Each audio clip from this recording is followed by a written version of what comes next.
July 23 Road, 1944, Camp Algona, Iowa. The prairie heat presses down like a hand as the troop train sighs to a halt. Brakes screaming, diesel coughing a last breath across rows of corn that run to the horizon. You stand on the rattling floor of a converted livestock car, knuckles white around your kit, and watch the slatted door grind open on a world of blinding sun and red dust. Oberstleutnant Karl Müller blinks at the glare. Beside him, Feldwebel Franz Weber shifts the strap of his bread bag, the leather creaking. Outside, American military police in khaki wait with M1 Garens at an easy ready. Sun glinting off their steel helmets. A bulldog of a sergeant chews gum, eyes lazy but never leaving the car. Let's go, Krauts, someone calls, not angry, not friendly, just routine. A line forms, boots thudding onto the platform. The wooden planks tarry with heat. The air smells of creosote, hot metal, and the sweet green of cornfields. Somewhere a meadowlark whistles. You catch sight of a white Red Cross armband on a man with a clipboard and round spectacles. He nods to the sergeant, checks a list, checks you. There is a rhythm to it already. A choreography of capture that is neither cruel nor kind, simply practiced. You walk. Barbed wire shines ahead, strung on tall posts, 3 fences deep with a neutral strip between. The dead ground raked smooth so footprints will show. Towers stand at the corners with riflemen in the shade of canvas awnings. Their shapes still against the brightness. The silhouettes of Springfield rifles propped on rails. A loudspeaker pops and hums. Somewhere within the wire, a bell rings and men laugh. The sound is strange. You expect barked orders, the crack of a rifle, the language of hard labor. Instead, there is something like a schoolyard carried on the wind. Sergeant Joseph Ramirez walks the line on the other side of the wire path. Sweat beading under his collar. He wears a .45 on his hip and carries nothing else. He talks without looking at you, guiding the column with a voice that has done this 100 times. Keep it moving, straight ahead. You'll get water, you'll get processed, you'll get a shower. He pauses, half turns, one eyebrow up. You'll get a ball game if you behave. There is a ripple of confused laughter from the GIs shadowing the procession. Franz Weber stares at the man as if he has misheard. A ball game. Through the second gate the camp opens like a small town laid out on a grid. Barracks in tidy rows, tar paper roofs, screened windows, a clapboard chapel with a plain cross, a mess hall with a big sign that reads, "Sanitation saves lives," in block letters. Near the fence line, a long low building with double doors thrown wide and a hand-painted board above it, theater. A schedule chalked in careful letters is pinned to a bulletin board. Tonight's picture? It takes a moment for the word to fit in your head. Picture. Tonight, the American guard with a pencil behind his ear notices you staring and winks. Double feature, he says, air conditioning too, if the generator don't hiccup. You are herded into the processing tent. Fans churn the air, clattering. A doctor with a stethoscope looks at your tongue and notes a number on a card. A chaplain with a soft voice asks if anyone needs to write home.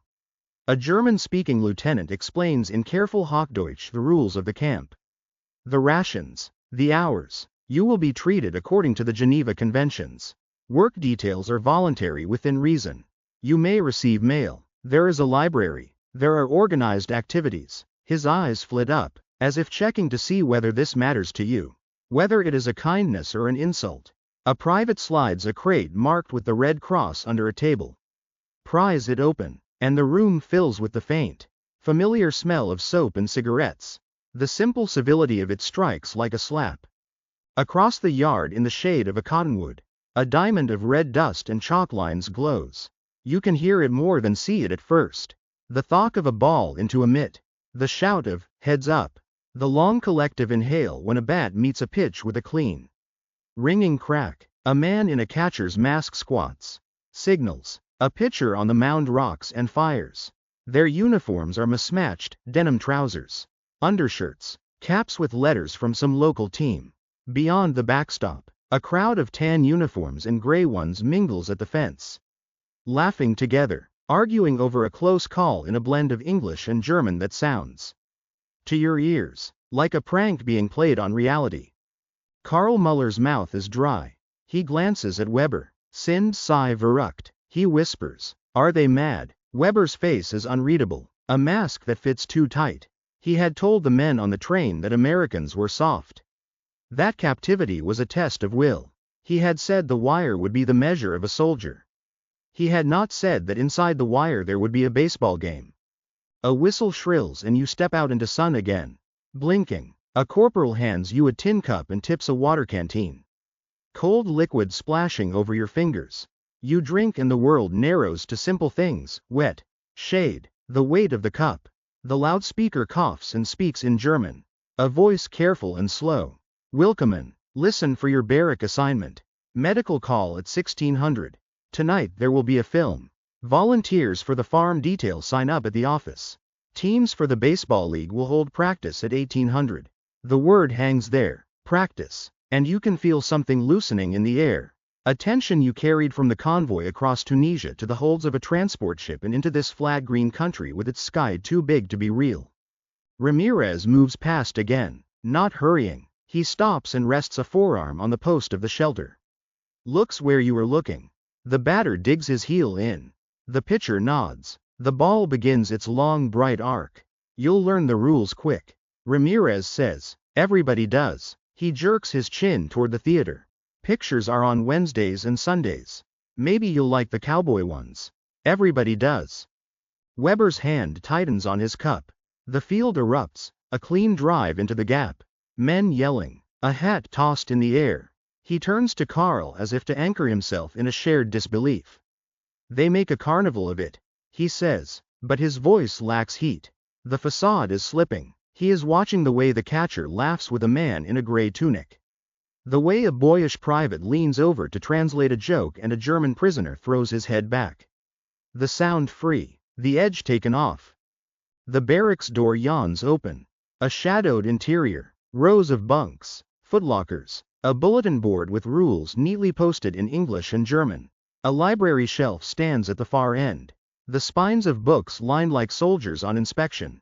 A poster tacked above it in bright colors shows a projector beaming light against a white screen.